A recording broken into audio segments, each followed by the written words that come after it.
Let's do it. Let's do it. All right, welcome to episode 23 of Trade Secrets. Super excited to welcome Jeremy Waldrop, the CEO of the Pittsburgh Downtown Partnership. So thanks for joining us today. You bet. Thank you. Yeah, really excited. And as always, we've got a topic du jour, and then we're going to talk about downtown Pittsburgh. And the topic du jour is downtown Pittsburgh today. But a very specific, headline that's been happening around negative press. Unfortunately, our newspapers here like to sell on negativity rather than on positivity. And then we'll talk about some bourbon. We're going to check out another Junction 35 bourbon from Pigeon Forge. So jumping right in on topic of the day, negative press versus positive press. I'm sure in your role, you would love to be in charge of what the paper writes. Yeah, most definitely. And as you can see, I'm certainly not. We can talk to a reporter for 45 minutes and we'll get, 3 sentences in, and it's going to be the most negative thing that we said, generally speaking. And that's not always the case, but what do they say? If it bleeds, it leads. Mm-hmm. And that's kind of where we're at right now. And it's funny because before we got started, you were talking about your wife and what she does, and how she was saying that people are just depressed right now because of the weather, the temperatures, whatever. And there's always talk about in the news lately, like reports about social media leading to depression and everything. And yesterday I was reading something that one of our clients sent us that said, like, people find what they look for. Where, like, if you're in that state of mind and you're looking for something to, like, you want something to relate to you. So, like, or the unhappiness breeds more unhappiness, and it's all just, like, negativity. Yeah, self-fulfilling prophecy. Yeah, you would have to dig pretty deeply, though, to find something positive in the news today. About downtown? About downtown. Or in general? I think it would be, even nationally, there's this perspective of, you hear about this city, you hear about this city, you hear about this city, and it becomes overwhelming. People just, they can't see the forest for the trees. There are good things happening, and they're consistently happening, but every time you think, oh, this is a great thing, the next 5 things you read about are negative. And that's unfortunate. Yeah, because from your perspective, I'm sure you get a lot of negative phone calls, like complaining about X, Y, or Z, but then there's also a lot of positive things happening. In our role, I feel like we get to hear about a lot of it that never makes its way to the paper. But do you feel like the trend right now is positivity behind the scenes or negativity? Like, what is really happening versus what we're seeing in the front pages? I mean, I think certainly there's a lot of positive things happening. We have new businesses seemingly opening up every week now down here. I think we've had 8 new businesses in downtown just this year alone. That makes it 38 for the last 18 months. Okay. Which is, you don't hear about that. You don't hear often. any of that. Nobody would even believe that. That's incredibly positive. Yeah. That's a number because that 2 of the biggest articles that everyone's talking about are 2 businesses that are leaving downtown. Right. And One that's killing America, McDonald's. Who cares if they're leaving? Right. Yeah. And then there's like 2 that I will not be the one to say them on a podcast. The hot dog shop. Yeah. I can't bring myself to say that. And I think he's going to stay, honestly. Yeah. God bless Denny. And who knew there was a fan of business that. I used to just in hot dogs in a town? Now they have other stuff. I know, but Yeah. Really good soft serve. okay. But I think there is like a pile-on opportunity for downtowns generally. Sure. I talk to my counterparts in cities around the country. I'm on this board where we all kind of, it's our therapy. My wife is a therapist. Paige mentioned that she had an occupation, so she gets to hear everybody. And we have that therapeutic session in our roles in cities around the country. And it's a very similar discussion everywhere. And I think there's a lot of anxiety, and it comes out in not wanting to go to the office because they're comfortable at home. They like their sweatpants. They don't want to commute. And so, piling on to that of just saying, well, it is unsafe. And so that's another reason I'm not going to come down here. That's an easy thing for folks to say. Right. Previously it was COVID, and now that can't be COVID. So it's like, let's magnify these other things that will give us an excuse to stay at home. Yeah. And it's a lot of it, like we were talking about it yesterday, a lot of the people that say like, oh my God, you go downtown to work every day, we all like it, and we all have seen an uptick in the traffic down here. I mean, the traffic is just as bad as it ever was to get in the city. The parking garages are full. Walking out for lunch break, like you see almost just, maybe just as many professionals as you did pre-pandemic. I honestly think in recent months, it's gotten back to that level, but people who don't come down every day and work think like the city is on fire and it's all vagrants but they're not down here every day. Yeah. So they just read the newspaper and paint this picture, and it's not that. That's not any of our experience. We actually interviewed somebody Maybe from Michael's. Cleveland. We interviewed somebody from Cleveland 2 weeks ago, and he came into town, and we had lunch at Eddie Merlot's, and he was sincerely blown away by the activity in downtown. He was like, Cleveland does not look like this. And that's part of the reason why I fell in love with Pittsburgh when we moved here 10 years ago. It feels like a different place. I still think we've got some work to do for sure. But, from the press is not doing us any favors, because if you're a suburban person and your only access to information is what the press gives you, unless you're, like Paige said, coming down here every day, you've got your hands full in telling that story. So what is the PDP doing to try to, tell that story in a way that the Post-Gazette or the Business Times might actually pay attention to? Yeah, I mean, so we're working hard to welcome folks back, and whatever that means. We want folks to have a good experience down here. There are 80,000 people coming down here every day. And what was it pre-pandemic? It was around 140. So we're still like 65, 70%. Yeah. So it does feel a little off, and that's to the point of, Mondays and Fridays are the really slow days. Everybody's either making that weekend a little longer or starting it a little earlier. But you get to Wednesday, Thursday traffic, and it's pretty close to normal. And so we want that experience to be rock solid for folks when they're down here. And it is a little different. I mean, you can't deny the fact that there are more folks experiencing homelessness on our streets, right? Like, I mean, that is a fact. We count it every Friday. We can tell you how many folks we found sleeping rough in downtown. And that's more than we had historically. It's still not a huge number. What are those numbers? It's between 20 and 25 folks that are sleeping outdoors. And what was it pre-pandemic? You would see 5 or 6. Okay. And you kind of knew where that was. We do have a very large shelter operating on Smithfield Street. It's 140 folks, 150 folks. And at 7 a.m., they're asked to leave that facility. And at 7 p.m., they're allowed to come back. And so for 12 hours, some of them are accessing day programs. There's not enough of those. Those are realities. And that was something that we did not have pre-pandemic.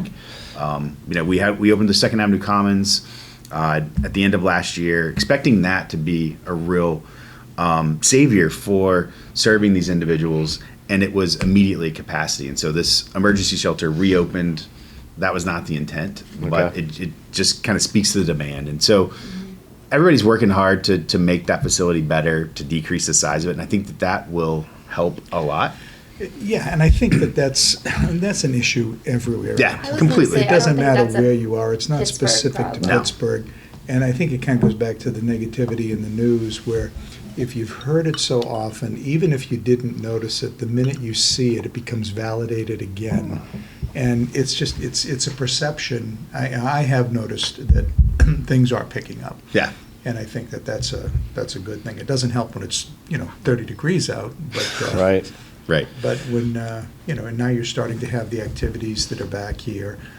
There should be a lot of people that are down here for the marathon, and certainly the Pirates have to be adding something to that. Yeah, thank God. Yeah, we were due. It would be great to see if those guys can really take off and go on a run this year, because That stadium filling up It's huge. 80 nights a week or 80 nights a year is a game changer. they Yeah. have the second best record in baseball. Right. We got to work on that fan. I think we're still pretty low on the fan count. I don't think the count- fan believes it yet. count's horrible. Yeah. Right? They just don't believe it yet. But it is, and kind of back to your point about the fundamentals of this city and of this downtown, I think are still rock solid. And the fact that we benefit from Luke Combs at I almost said Heinz Field, at Acrisure, the Pirates, the Penguins, the Convention Center all being within a 10, 15-minute walk of one another really makes downtown just bumping. I mean, Saturday night, weather was okay, right? You guys were out.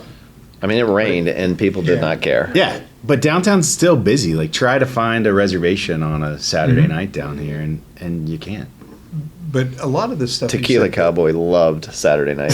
I've never seen a line longer in my entire life. These cats said they were going to go to it, and we walked past it. We're like, good luck getting into that. I'm out. That would have been a nightmare. Sorry, Michael. The convention and visitors bureaus, and are there more?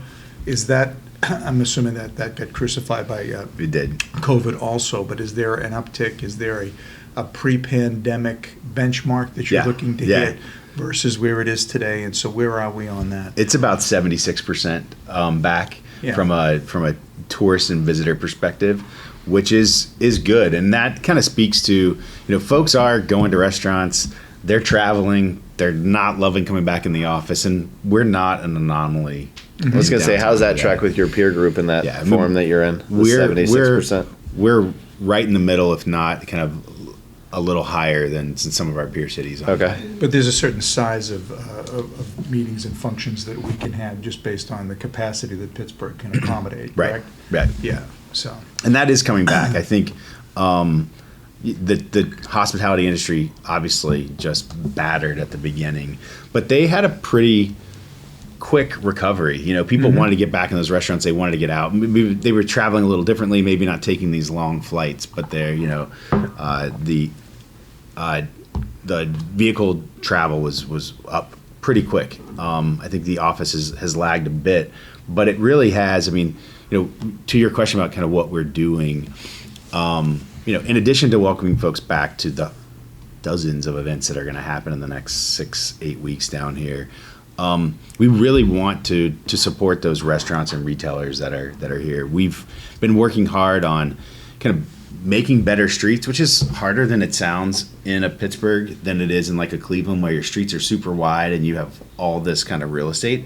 We're on such a tight grid that you change a street from 2 to 1 way, or you take a lane for outdoor dining, you're like, oh wow, like that capacity just changed volumes, and now that access to the bridge or to the highway or to the bus stop is compromised. So it's tough, but that compactness is what makes us work better than I think a lot of our peers. Yeah, because it feels, in the proverbial like 10 pounds of shit in a 5-pound bag, like that's what Pittsburgh feels like to me. Right. Because office market size, it's almost identical to Cleveland, but when you're in Cleveland, you feel like you're in just like this vast nothing. Because it sprawls. It sprawls. It's like even downtown. It's crazy. And again, that was the way we dealt with things prior to the pandemic. It had nothing to do with that. It's just we're built in around rivers and bridges and thank God. Tunnels. The topography here makes us pretty freaking special. Yeah, I love it. For downtown, it's we had a client in yesterday touring industrial properties. It's tough. Oh my God, this market is so difficult. Like, where is the flat because land? there is no Please. flat land, and they don't have Amazon's budget, so they can't just like go cut a mountain off. But it does definitely make downtown feel different. It's just too bad that the universe doesn't get to see it and feel it every day. And we're such a tiny group. There's 5 of us. We're clearly committed to downtown. We were back in the office before we were allowed to be. Right. Thank you. Yeah. We just, we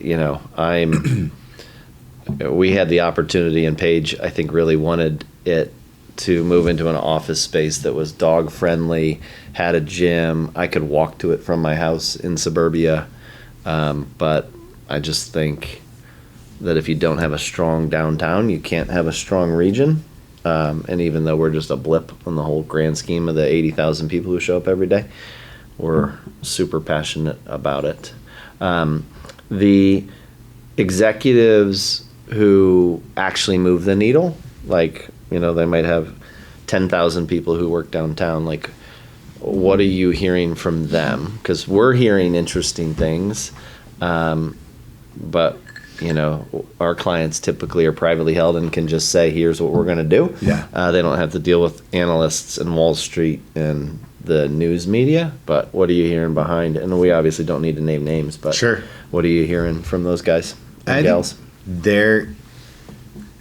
There's a real desire to see their offices more full than it is today, but they have tried a carrot and they've tried a stick, and they're really struggling with kind of what that looks like. No one wants to lose folks on where you're officing alone, but I do think we're going to see some stronger incentives. I know that some of the bigger places are calling management back. And there's an expectation that if you want to see your boss and your boss is in the office, you're gonna have some FaceTime. Mm-hmm. But we've been talking about this for a while now. Right. We were talking about this a year ago. Right. And you have seen some of the big guys come back in more significant ways, and you can tell on certain blocks where lunch spots are now full that we're not. So it is happening, but it's slow. Mm-hmm. Yeah, and I think that paradigm has shifted. Okay, we are never going to get back to the time when everyone, that there is no work remotely option for people. It's just one of those things you're just going to have to accept. And I think you'll change the way people actually do office in a downtown area and even in a suburban area. It's kind of the same thing, but it's just got to weather the storm and keep going back and have the activity. I think people do crave the activity and the stimulus of a downtown. And I think it's going to be cyclical too. I think after being at home and remote for so long, I think there's going to be a certain point where people are going to crave the interaction again, and then that's going to be the thing that becomes in vogue.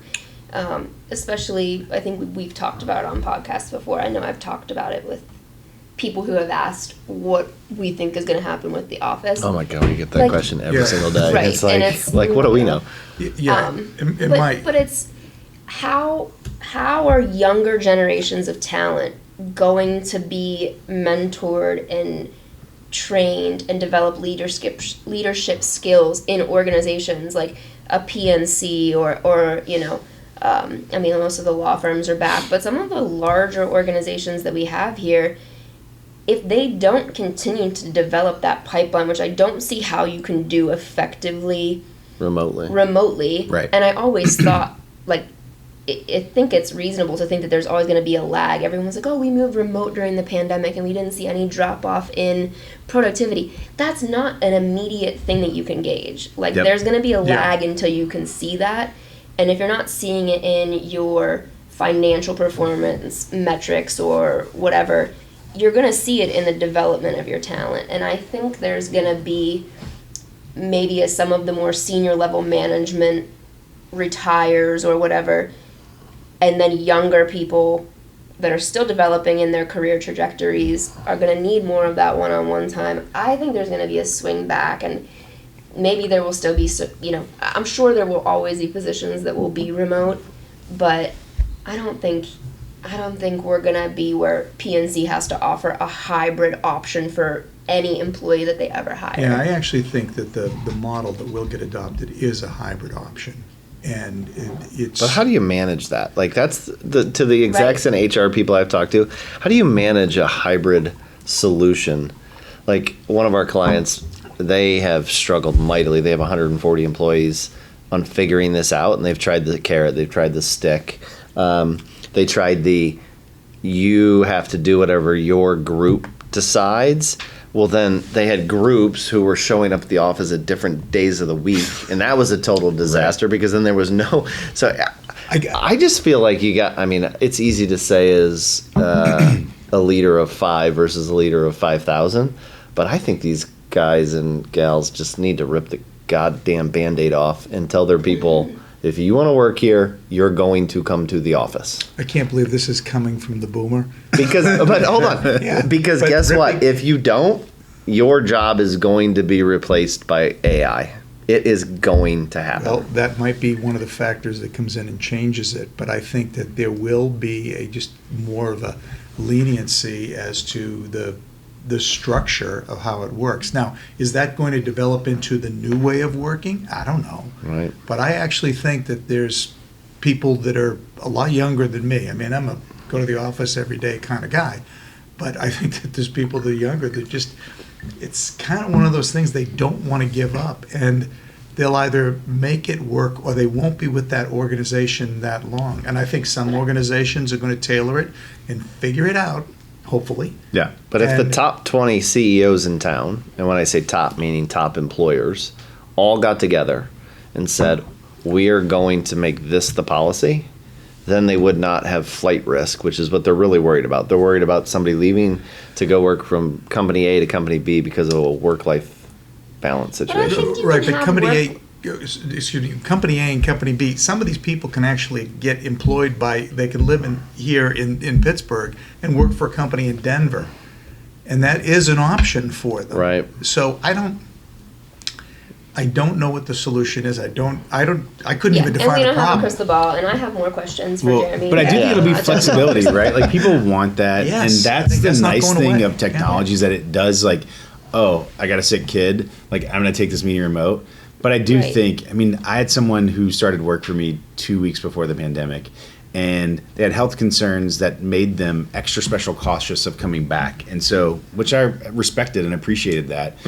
But I remember like reintroducing myself and being like, I don't know this person. Like I've worked with you for 7 months now, and I know you through a screen, and I don't even remember how tall you are. You know, I see you from here up, and it's weird because you don't have like the banter of like, oh, what's going on in your life? What are you doing this weekend? Because you're on a Absolutely. freaking call, and you're just like, and I'm done. Like, let me end this call as soon as I can because.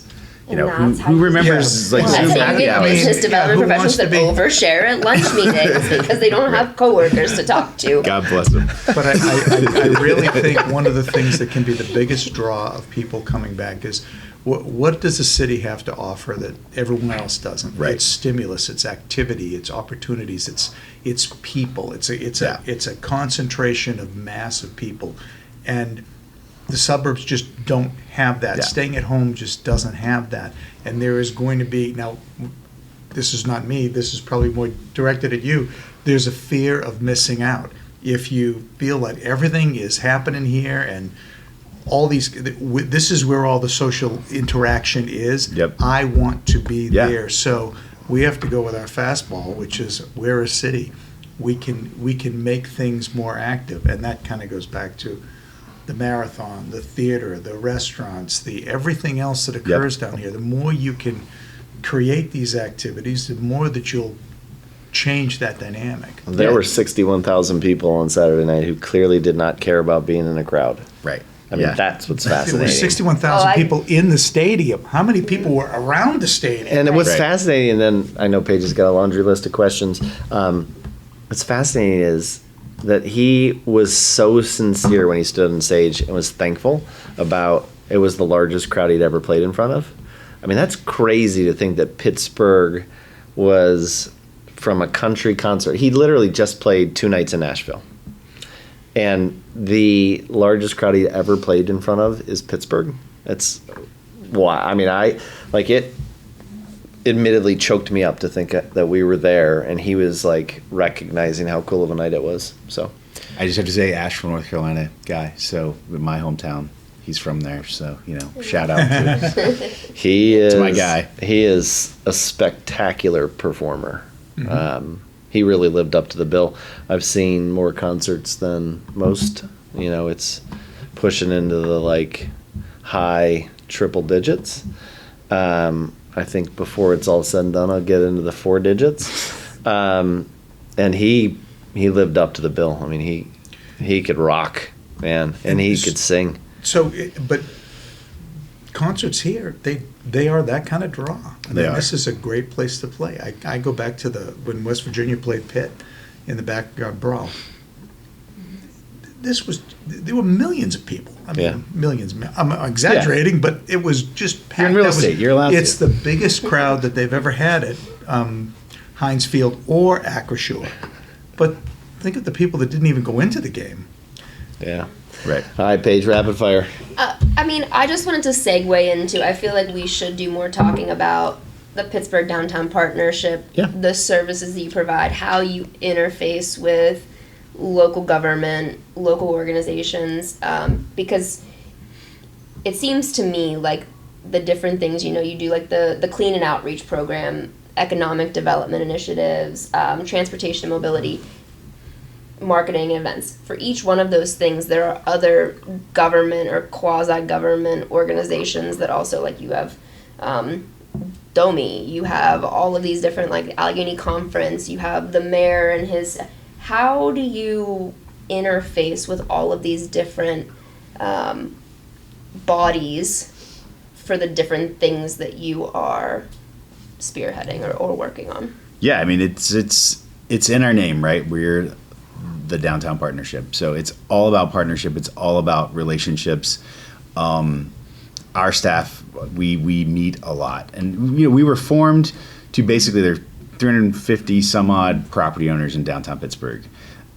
Trying to kind of coordinate and collaborate and get consensus is what we attempt to do. What are things that are important to us? So a clean downtown, a safe downtown, that's easy.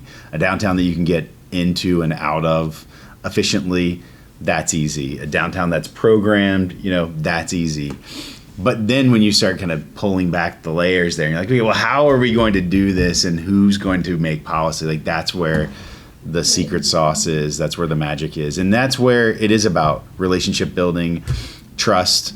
And so I've, worked with 3 mayoral administrations now, and you try and find what's important to them and kind of what their rhythm is and who key decision makers are, and talk to them about why what we do is important, why downtown is important. It's $100 million in tax collection that's coming from this place. Mm-hmm. So its health and vibrancy is so much more important, frankly, than any other neighborhood in the region. And, it's still a hard thing to convey at times. So, it does take a village and it does take leaders.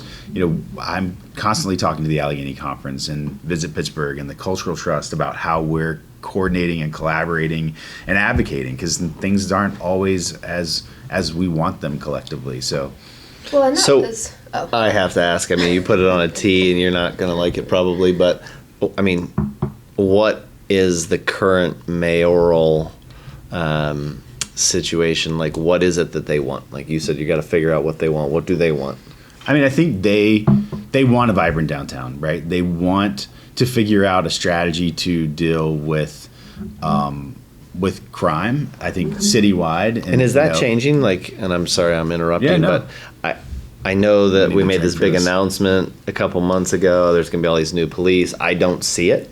I'm here every day. I don't see the new presence. So I'm curious. Because we do. We were just talking about this yesterday, too. Yeah. I don't see it at all. Melissa and I all agreed that we see way more police uniformed officers downtown than we ever have before. And so you're feeling it? Yeah, they promised those police, and those police are here. We talk to them.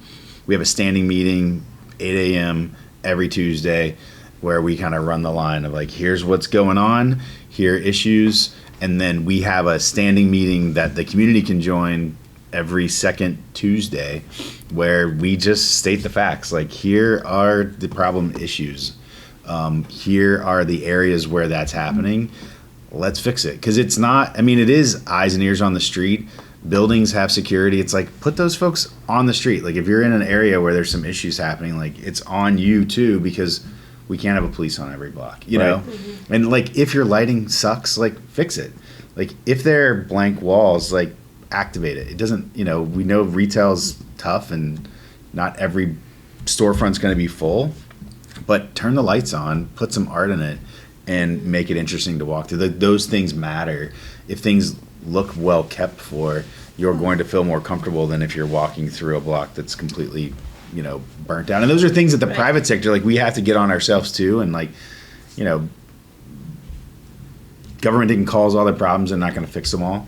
So that's kind of where we step in. And that's the investment in this new ambassador program that we have, which is 12 folks on the street, 7 a.m. to 11 p.m., 7 days a week. These are, there's only 3 or 4 of them at a time, but their whole job is to be visible. And they've been out on the streets for 6 weeks and they've said hello to 95,000 folks. That's incredible. So like, we want you, if you're walking down and you're a little lost, to have that person kind of tap you on the back. Be like, oh, what do you need? What are you looking for? Oh, you want the Starbucks? You want a bathroom? You want, to know where the bar is? Like, here's that person. Because our streets can be a little quiet at times.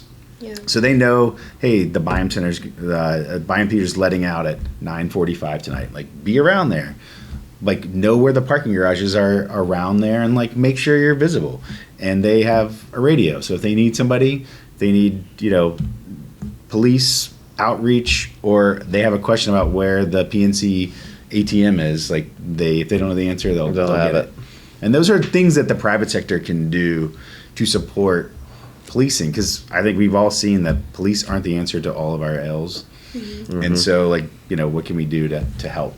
And so that's kind of where we sit in that gap a lot of, like, where is the private sector not able to do something and the public sector is not, like, okay, we'll fill in there. How would I identify one of these individuals that you ask these questions? They have a gigantic A on their back for Golden Triangle Ambassador. They're in bright blue. Unfortunately, they've been wearing their beanies for way too long because it's May and they're still in them. But yeah, so they're visible, and they're literally walking around. I don't know though, Michael. If you can't see a uniformed officer, you might not be able to see this person in a blue shirt with an A on their back. So we'll try to point them out for you too. Segue down to my lack of vision. But no, I haven't seen them, and everything else that you're describing, I agree with 100%. There's some areas that you're walking down the street and the retail has not come back yet. It's a dark portion of the street, so that's a great thing to know. Yeah. And being that you do kind of bridge the gap between a lot of like public, private entities, I'm sure at some points, and not to put words in your mouth, but I'll pose it as a question. Do you ever feel like there are just so many cooks in the kitchen, so to speak, that it gets hard to, like, how do you take all of that input? Because I do feel like the city and this new mayor have been good at soliciting feedback. But then how do you boil all of that down and try to find, like, the common denominator of what could make the most people satisfied? That's a great question. I think it's something that is the biggest challenge, right? Is what are you going to do? Because everybody knows that downtown's different. We haven't talked much about like the B and C office market, but there are buildings that will likely not be office in the next 5 to 10 years. Mm-hmm. And we got to figure that out, because what makes our downtown special is that it is walkable and it is historic. Mm-hmm. But those historic buildings, we are in a building that was built in 1905. Like, it's beautiful. I love it. The windows suck, I sit on a heater or like on the air conditioner. So that's probably not something that we're a nonprofit. We have an excellent rent, and I love our landlord. I'm not going to say who it is, but that building probably in 15 years is going to be resi. Mm-hmm. How do we do that? And how do we make those decisions as a community of how do we invest in those? Because it's not cheap. You guys run numbers, you see these things.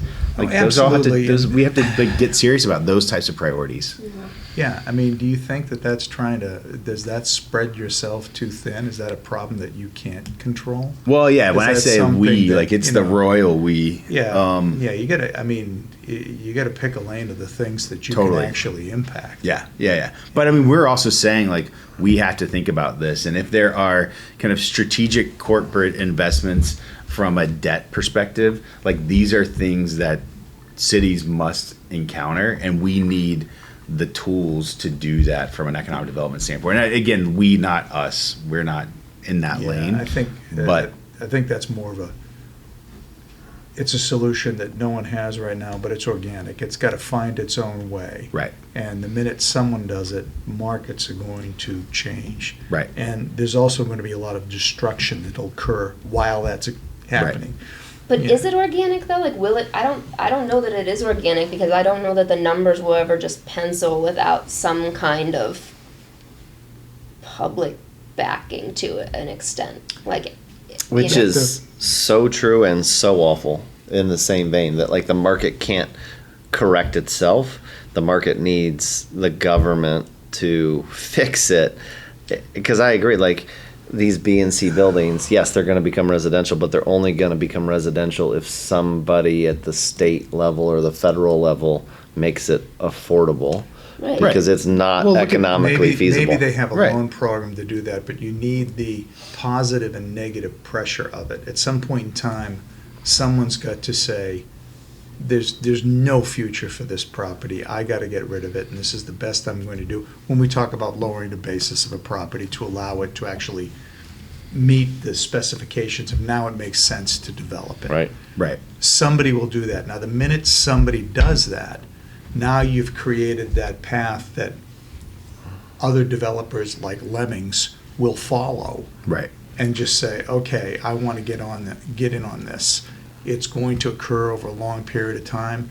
I don't think it's something, maybe government has special loan programs for that. Right. Or tax That would- credits. I mean, I think That's you look what- at the yeah. historic Tax tax credits. Like that's a perfect example of like, hey, we want to preserve these buildings, and we put our thumb on Right. the scale. Is it a market mover? No, but it helps make those. Which is great, but we have helps make sense. tons of tax credit programs. Right. I mean, we do. Let's face So it. what's we have- another one? Let's do it. No, that's right. What's another one? handout? No, Just give it to 'em. but I agree. It would I be great mean- to have that program, but somebody has to begin to take advantage of it. And unfortunately, a lot of these older buildings are owned by older people. Right. Or This 14 older people. It's like the Yeah. cousins. Yeah, Right. nobody wants to hear me say this, but at some point in time, there will be a change organically because time. But will I don't want march to on. wait, right? Like I don't want to wait for blight and such disinvestment that you're like, oh, that I building. don't think it's is blight falling that I was apart. talking about. I was really talking about just. Well, no, but I mean the level of disinvestment in some of these assets. You're Yeah. like, how can we Change it. encourage that? Because we Right. want lively streets and we want more res. I mean, I'd love to Right. see 4 million square feet of office converted to resi.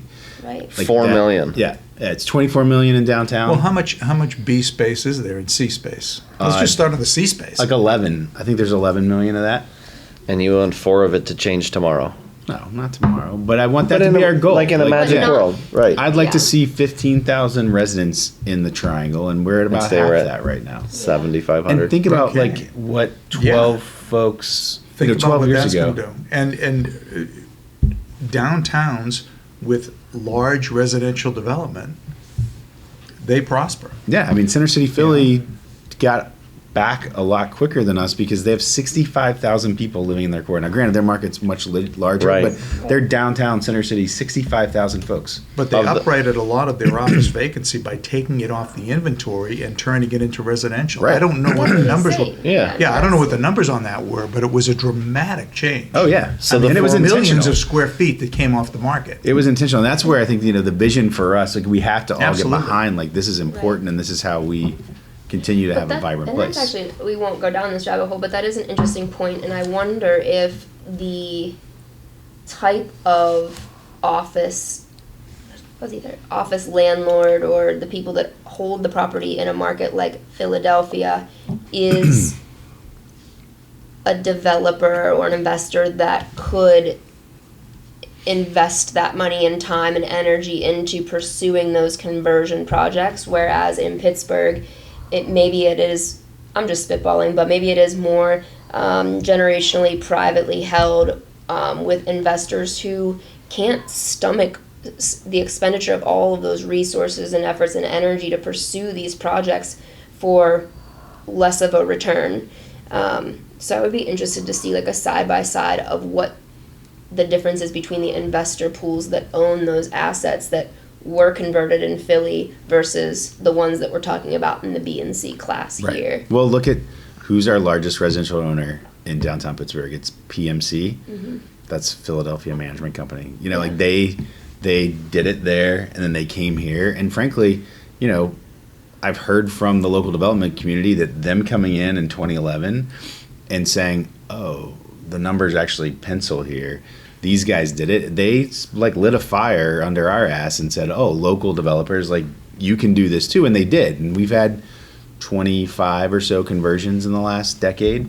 Like that's not a number that we can't double. in the next decade. But we're going to have to be intentional, and the market's different, right? Like, I mean, Yeah, and maybe the interest rates incentive is high. some form of bank guarantee or loan guarantee or Right. something of that nature that still has risk attached to it. So yeah, it's like setting that vision and saying this is Yeah. important to us, and we also have to create a downtown that welcomes residents, which we don't have enough of the amenities. Like, I think that we're missing a market with couples who have a kid under 5. Like, I think apartment living is amazing. I had 2 kids in Brooklyn under 5, and that playground was like an essential part of our life. You don't have one. And we don't have one. Like, Yeah. let's build one. Like, let's build pocket parks. We need more dog parks. The same, I was gonna say the same with the dog park. I mean, I used to live downtown. Me getting the dog was part of what spurred me to move into the suburbs, because we had a, 400 square foot triangle, Right. at the end of Fort Duquesne Boulevard.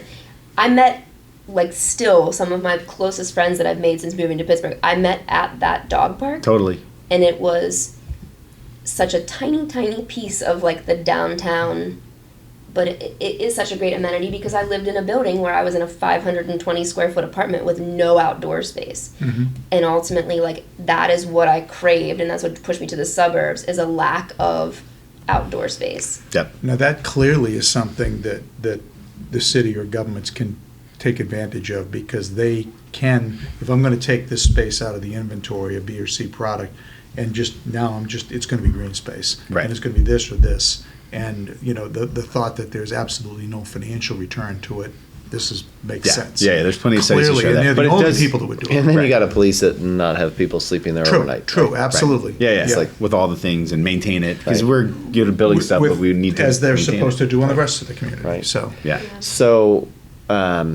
what are the things that if you had the magic wand, I have a lot of respect for your role, because you have the ability to have serious patience and a stomach to deal with a lot of voices. I feel like I would not be good in your role, in the sense that I would feel like I was not getting anything done. But if you could tomorrow, wave the magic wand and actually 3 things that you just forget cost or forget bureaucracy, you could just make happen, what would they be? I think I'd have to start with, kind of our mental health and homeless system. Like, I think that we have to do more as a region to invest in that. It's one of the biggest challenges that we have, not just for downtown, but in many of our business districts. We're not equipped to handle the needs coming out of COVID, all those things. So if I could wave a magic wand, it would be more housing, more access to services, more outreach workers, more youth engagement. I think that's something that, having 3 kids, 1 in middle school, 2 in high school, like, everybody's a little messed up in the head coming out of COVID. And I think kids who were not given the support that they needed are really struggling. And so I think those sorts of mental health and social, I mean, I hate to lead with that, but it's true. I think waving a magic wand and creating a downtown that attracts more residents is also something that I really want to focus on. I want those parks and open spaces. Like, I've been walking down First Avenue for 11 years now, and just man, this is such a cool street that really, with the right sort of investment, could be just drop dead gorgeous, right? It's got the right scale. It's beautiful architecture. If we had sprinkled some pocket parks, bring up that retail and create a real residential node. You're on the river. It's beautiful. Like, that to me is a dream. San Remo's would love you. They would be so thrilled. They'd be booming, I know, right? I know, We I support know. them. I love that place. I do But too. I it do breaks too. my heart every time I go in there and there's nobody there. Right. But Number 3, what would it be? I mean, I want, and I think we have to, I want great retail and restaurants in downtown. We have a lot of that, but I really want to shore up our districts. Like, I want you to think about 6th Street into Market Square as this unbelievable dining experience. There's 14 restaurants in a 2-block area. They're all locally owned, but 1 Starbucks. There's 2 theaters. This is a great little pocket that we want to expand through Market Square and into Market Street. You know, like from river to river, that's one corridor that you can actually walk from the Allegheny to the Mon. Yeah. And that's hard to do down here. Like with that competing grid system makes that almost impossible. Smithfield Street's another that almost gets you there. But so those corridors, the 900 block of Penn, I love that block. Like it's beautiful. Like how do we replicate that all the way down through the cultural district? How do we take that spine through Market Square and into the First Side area? Revitalizing Smithfield Street. I want to see a way that we can. This is, I guess, the answer to my question, that we can finance big capital projects in downtown. Like we have underinvested in capital for 50 years. We still have trolley signs up. We haven't had trolleys running through our streets. What's the check? Like, how much do you need? Oh, geez. You need a financing structure, be it, bond issuance that's dedicated to this. Like, you need to find a way that's sustainable, that really captures the value. We need TIF districts in this Commonwealth. Like, we do not allow for that. And I think that's a hamper for a lot of these kind of transformative investments. When you look at other cities and how they do these things, they create tools and they leverage private sector, support, and they value capture, which we're just not good at yet. But quantify it. Is it $1 million gap or a $50 million gap? It's more than that. I mean, so more than 50. $7.5 million is being spent next year on the redevelopment of Smithfield Street for 3 blocks. Okay. So 6 blocks, it's another $7.5 million. So it adds up. And this is literally building face to building face in all the innards. But we're an old city, Some of these things, there's no maps on what's down there. So it's like crack it open, and it's like an archaeological right. thing. There are all sorts of restrictions regarding that. Can I go back to your number one issue? Has there been any other urban area in the country that has addressed the homeless issue in a meaningful way? Is there some kind of model that you could look at? I would say not a city per se, but there are community good organizations that are doing great things. I mean, I think Second Avenue Commons is a really interesting model, and it was built off of success in Portland and Seattle. We've gone to New York as a small delegation of folks who care about these things and looked at specific programs there. And the problem with us is that our issues are relatively small, so it's really hard to get excited about it until you hear 17 news stories, and then you kind of get the political will to kind of address do something about it. Yeah. But there are good things, but no city's really figured this out. Yeah, it's incredibly challenging. And then you talked about the First Avenue thing. All I can think of when I walk up and down that street is the Back Bay of Boston. Yeah. And it's the same place. Yeah, totally. And those are $7 million apartments. Absolutely. It's ridiculous how spectacular it is, but it's just such a big bite that it's too big for someone to try to control all at once, and you need some kind of entity. Well, in 2019, we were talking about that. We were ready to kind of First Avenue was that, and then you just kind of who did first to market and 3. You look 3 years back, you're like, okay, well, we're gonna get there again. This is maybe silly as we kind of come to a wrap here, but has Pittsburgh ever done the home and garden show?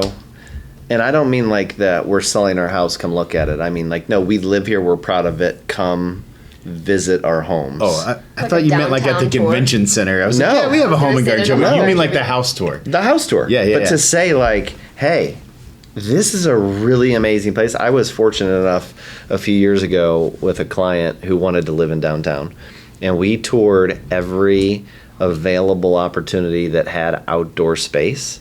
And there are some incredible homes in this city, and I don't think anybody knows that.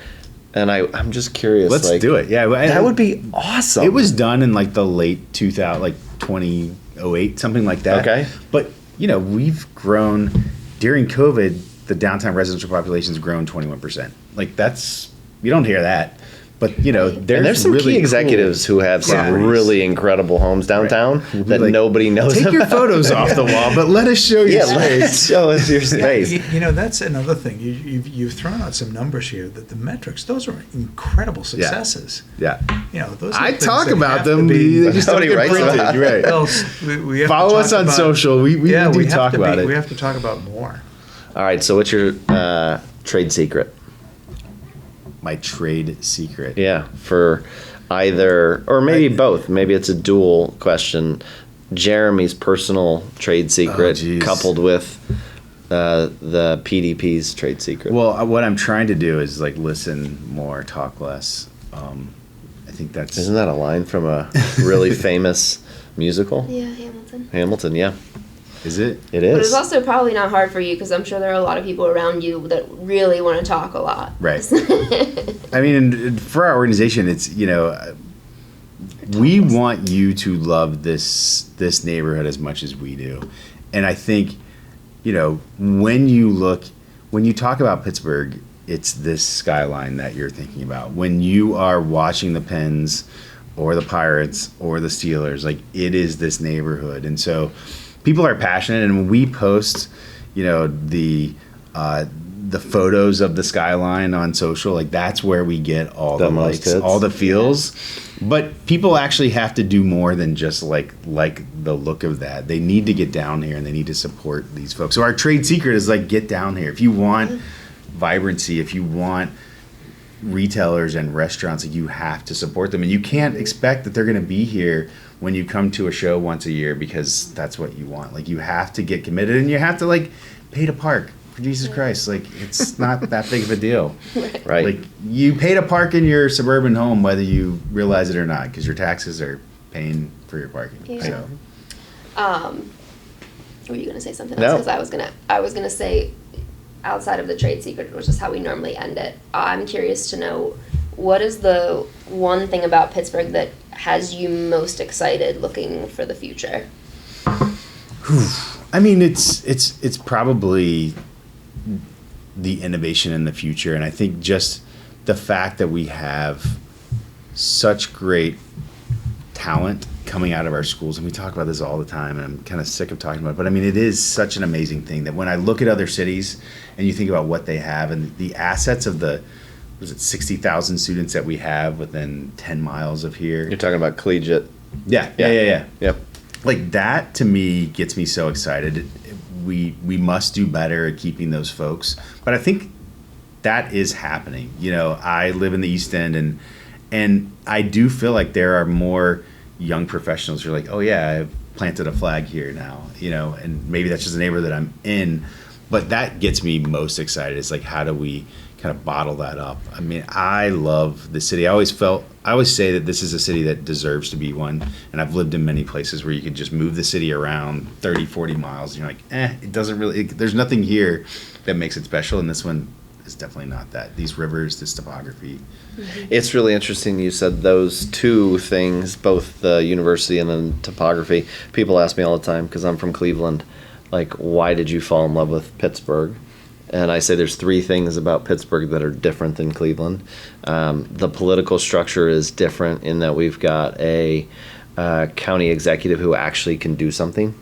Right. Right. Cleveland adopted that recently, but we've got 30 years on them. That is a game changer. Make no mistake about it. The topography forces the issue. It forces all of it into a specific place.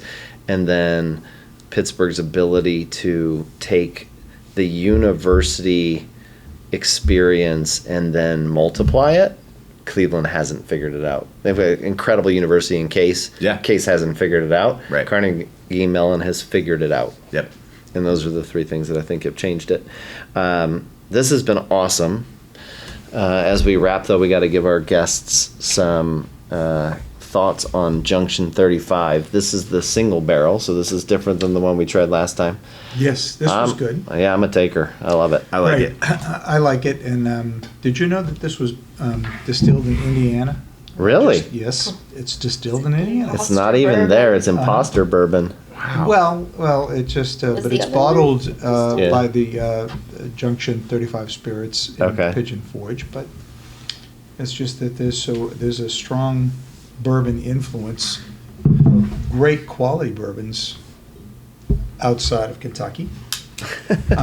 But you're a taker. You like it? I'm definitely a taker. How about you, Jeremy? Yeah, big fan. Yeah. I like Yeah. it. Yeah, I think my mental state of mind is different towards bourbon today than it was last time. So for some reason, I feel like I like the last one better, but that could be a me thing. Yeah. I do want to say that you've made me feel a little bit more enamored with downtown, and you have said a couple things that there's the topography issues that you mentioned. It's not, if you look at it like it's an issue, it's an issue. If you look at it like it's an opportunity or just a nuance to where we are, it's an asset. I think anybody who Optimistic Michael Cass. I think anybody I who like comes to visit this city needs to go have dinner on top of Mount Washington. And they will Absolutely. forever feel differently about the Yeah. city. Or I do feel bad for folks who come from the east and they don't get the Right. tunnel bridge experience. Like I will just take them through because I'm like, oh, you came from New York. Like, Yeah. no, we have to do Gotta this. go They're this like, way. why? I'm like, oh, no, you have to do it. Yeah. Well, if you drive through that tunnel on a Monday night football game, Any night. I got to tell you, I Monday night wouldn't is do it on a pretty Monday night special. because you're going to sit in traffic. No. It's gonna be On a terrible. Monday night When the you game is drive through on. there, when the game is on, it is like magical. you look at it, Yeah. it's magical, and that's the word. And that we have a lot of great things, and don't focus on, let's just say, the obstacles, Yeah. just the things that make Pittsburgh special. Driving to Charlotte. Yeah, They don't have that. Right. Yeah. there's Ohio. I'll go immediately. It's just like. Yeah. This is never going to end. Right. Long, flat, and straight. It's just, Right. but this has got a lot of stimulus to it. So, Thank you so much. thank you. Yeah, for no, taking my the pleasure. time. This was Fantastic. wonderful. Thank you. Really Yeah, appreciate Yeah, I it. appreciate it. It was No, great. yeah. Thank you. Do an air shake. Yeah. All right. All right. It's a wrap. It's a wrap. We'll see you soon.